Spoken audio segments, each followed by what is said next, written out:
to a Season of Caring podcast where there's hope for living, loving, and caring with no regrets. This is Rayna Neises, your host, and Aly Neises, your co-host. And today we're going to recap some of what Diane Clark shared with us on the last episode.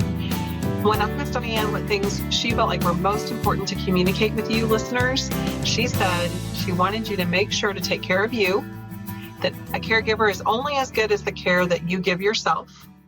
She wants you to be sure to allow yourself frequent respites and don't feel guilty over them, and to be grateful for the honor of caring for the aged. It's truly a privilege. I love that Diane is leaving us with these little words, little nuggets of things that we've, number one, have already talked about. She just solidified all of that. But I also love that she's putting a new spin on it. First off, I just want to say that I could listen to this woman talk all day, every day. I want her to read me bedtime stories. I want her to tell me all her cooking secrets. I want to know all the things that come from Diane's mouth. I just love her accent. I know that doesn't really have to do with what we're talking about today, but I just couldn't go forward without talking about how much I just loved listening to her. So with Diane, I love that first, one of the things that she talks about is taking care of these gents, these two men in her life.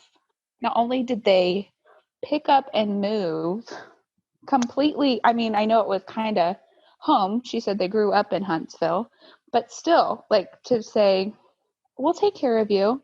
We'll move you in. Come on. Where do you want to live? Where do you want to live? Yes. Wow. Like, that is such a beautiful sacrifice. And I think the only reason why it was worked that way is because, like she said, what a joy to take care of the elderly. What a privilege. She really feels that way. If she didn't, this never would have worked.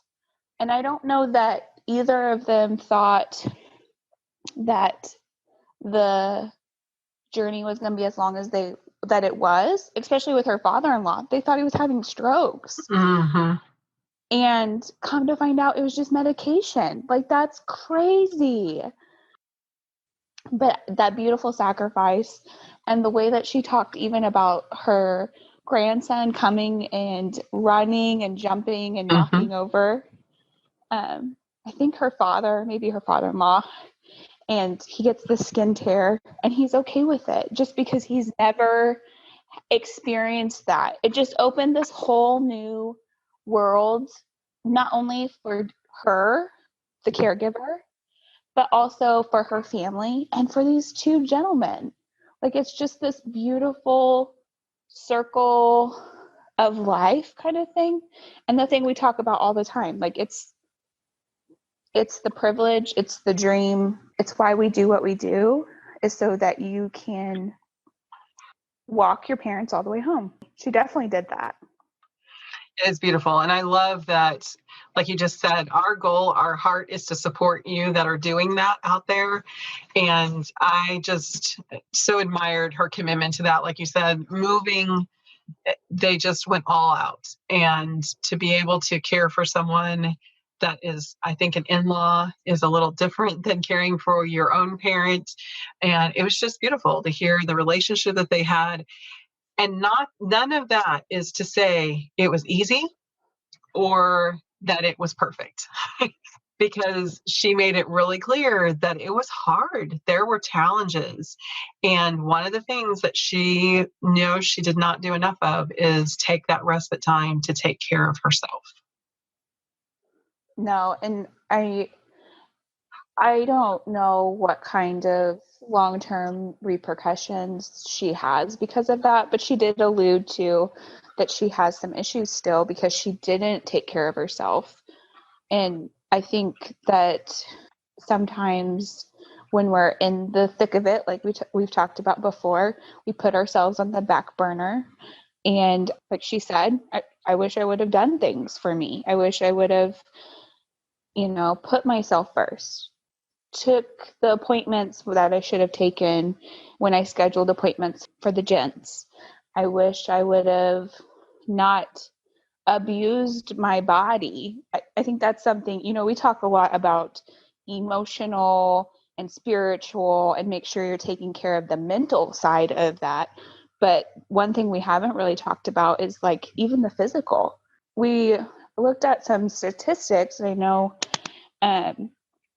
one of the statistics that astonished me is that 30% of caregivers pass away before the person that they're caring for. So that's a big number. Huge. Like, and that's scary. Shocking. Yeah. Because, and it even talked about how like that number may be low. There's some areas that it may be higher. There were other studies, right, that showed the number to actually be higher. Which is even scarier. So we're talking 1 out of 3 people, essentially, will, as a caregiver, pass away while they're doing this caregiving journey. Not only are you not able to succeed at the goal that you're trying to obtain, walking your family member all the way home, but now your family has to figure out what to do and mourn you. Those are scary, scary things. And so, you know, like I said, we've talked a lot about mental health and taking care of you that way, but also we need to talk about like the physical aspect, the day in, the day out, actual physical things that need to happen in this caregiving journey.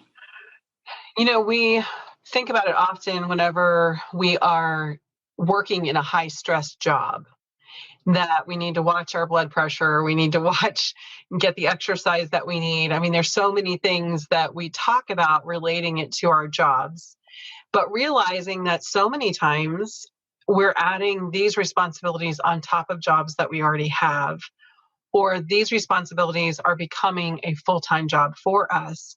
And so I think these become responsibilities, full-time responsibilities, and we don't realize that with these responsibilities comes that same kind of stress that affects and impacts our health to such a degree.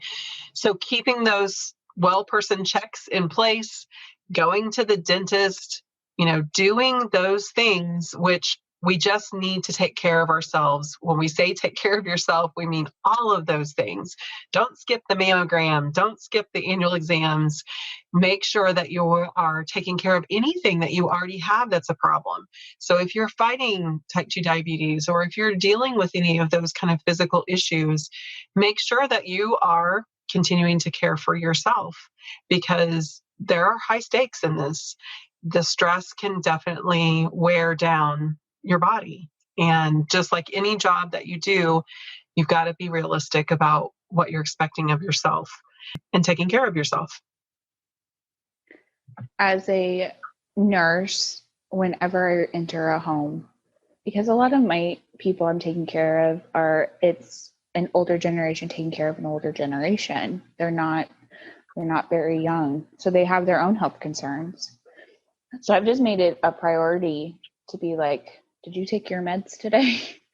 Are you eating? Are you drinking? Are you sleeping like you should? Like, even those things will wear you out and wear you down and are harder on your body. You're exactly right. Like treat this caregiving thing as a job, like you would. Look at it through the same kind of lens, I think, is going to make it easier to identify like, oh, I haven't been to the doctor in over a year. I should probably get that scheduled. Oh, I'm not taking my blood pressure like I should be checking it. Or I'm not taking my meds consistently. That's hard on our bodies, and it's hard on our systems, and it's hard to recover from those things. There can be long-standing problems because of that. For sure. And I think that's part of where that statistic comes into play, is the fact that we do have, you know, older generation taking care of each other. So when we look at 30% of the people that are passing away, I don't think we have to think that, you know, when you're young and in your prime, that you're not the one who's going to be in that same place. You're not going to lose your life because you're caregiving. Diane made such a big deal about the fact that this is an honor and this is a privilege. So we do not want people to shy away from the responsibility. We just want you to take the responsibility seriously and understand the impact it has on you as a person, as well as the person you're 100%. caring for.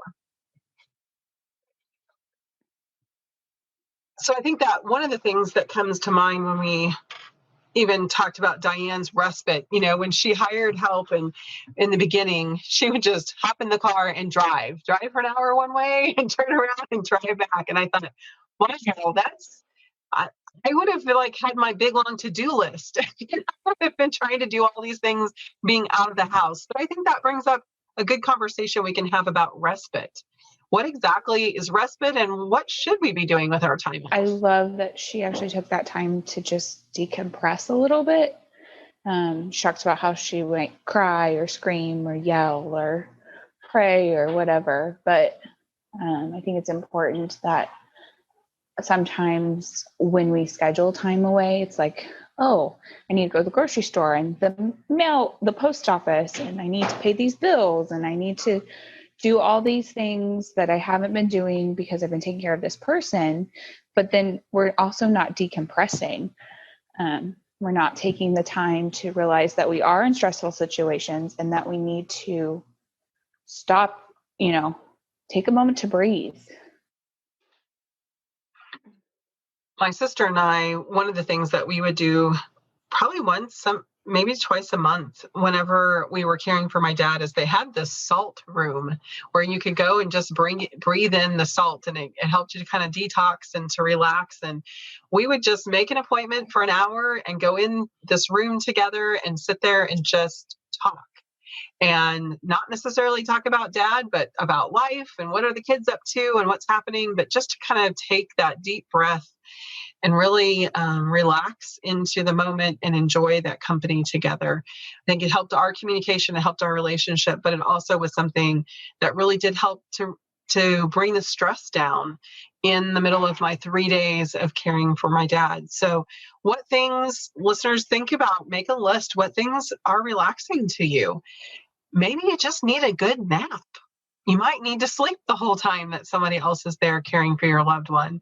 Or you might want to go shopping and buy a new sweater. A lot of times just getting out of the house is something that you don't get a chance to do when you're in a caregiving role. And so really thinking about those things that are going to feed your soul, as well as take care of your body whenever you have that time off.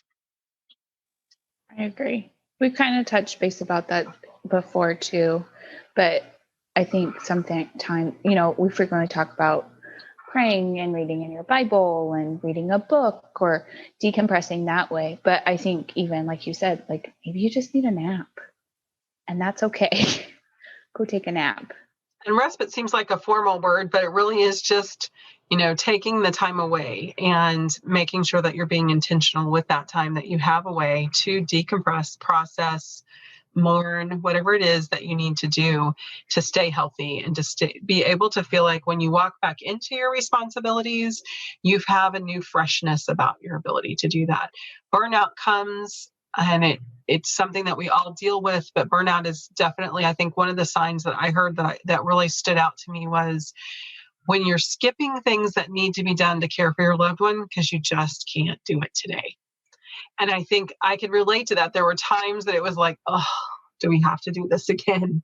Because it was a hard task. And that's the times that I was too tired or I wasn't in the right frame of mind to be the caregiver I needed to be for my dad. So I think helping yourself to realize that just getting away and decompressing can help you come back refreshed and ready to just meet the needs and to look at it through that lens of this is an honor and a privilege, and I'm going to do everything I can to help the person that I love. So that respite care is just the time away. But the key is you can't leave unless there's somebody there taking care of things. And that's the number one reason why most people feel like respite's not a realistic thing for them. Aly, what are some great options for finding coverage for our caregivers? So, we've already touched a little bit on this, like reaching out to family and friends and church people and their neighbor. Other options might be like college students, teenagers, those kinds of people that you may not think about necessarily in a normal situation. But there are also formal ways to go about that as well. Like we've talked a little bit about like day care and other outside agencies to help provide that. So somebody to come in and do a couple of hours that you pay for. Those people have to go through a lot of processes and things like that. So it's not a complete strain. It is a stranger that's coming through your home, but they have been vetted. They've gone through background checks, and a lot of them have like a typical insurance that covers things like that. So like, it's not such a scary thing. It's a lot easier to know. Also, these people do this all the time. So they know how to take care of somebody in this situation. Even the simple things like going to the bathroom or how to help somebody eat, things like that, things we would normally take for granted that maybe little Miss Susie that lives down the street may not know. So those are some ways to consider that. Areas of aging offices will have some great resources for that, whether they're free or paid, and kind of your options as far as what's local in your area. They should be able to help you kind of guide through some of that. Well, I was happy to find in some just local resources that they do have some that refer that are, just lower income, just really companion care versus actual medical needs. So depending on the person you're caring for and what their needs are, there really are just a wide variety of options available. Like you said, I love the idea of students. I mean, if you have someone who's in nursing school, they already have the heart for this. Even teenagers that just enjoy elderly people can make such a breath of fresh air to be able to have someone new. I think I was talking to a client earlier this week, and we were talking about the fact that her mom might just get sick of her a little bit.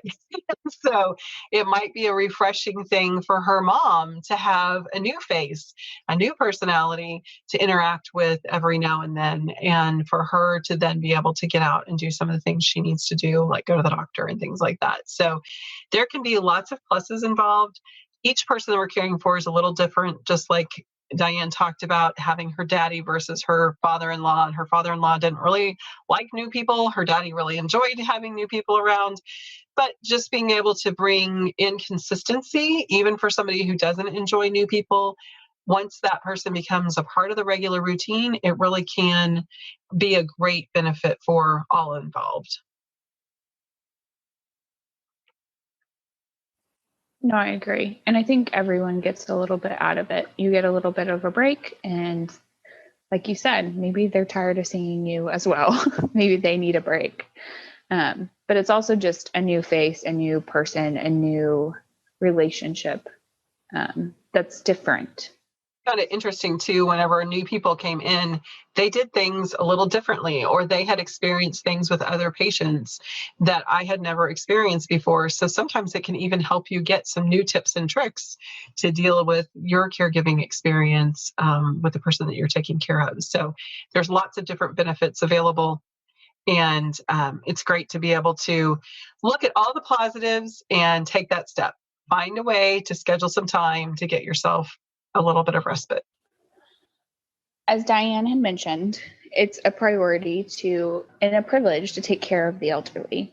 So, as we talked about before, things you have to remember: take care of yourself. And that includes physically, not only your emotional and spiritual needs, but also to take some respite. Give yourself some grace, give yourself some time. Get away. It's okay. Everything's going to be okay. Okay. So take that time, whether it's 15 minutes, an hour or two, just take that time. Make yourself a top priority as well. You're just as important as whoever you're taking care of. And sometimes I think we lose sight of that. So don't forget that, caregivers. Okay.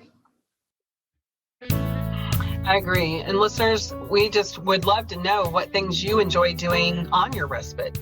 So if you want to pop onto the website at aseasonofcaring.com/podcasts and find this podcast, we would love to hear ideas of what you love to do during your respite time. Thanks again for joining us today. And remember, A Season of Caring podcast is created for the encouragement of family caregivers. If you have medical, financial, and legal questions, please contact your local professionals. And take heart in your season of caring.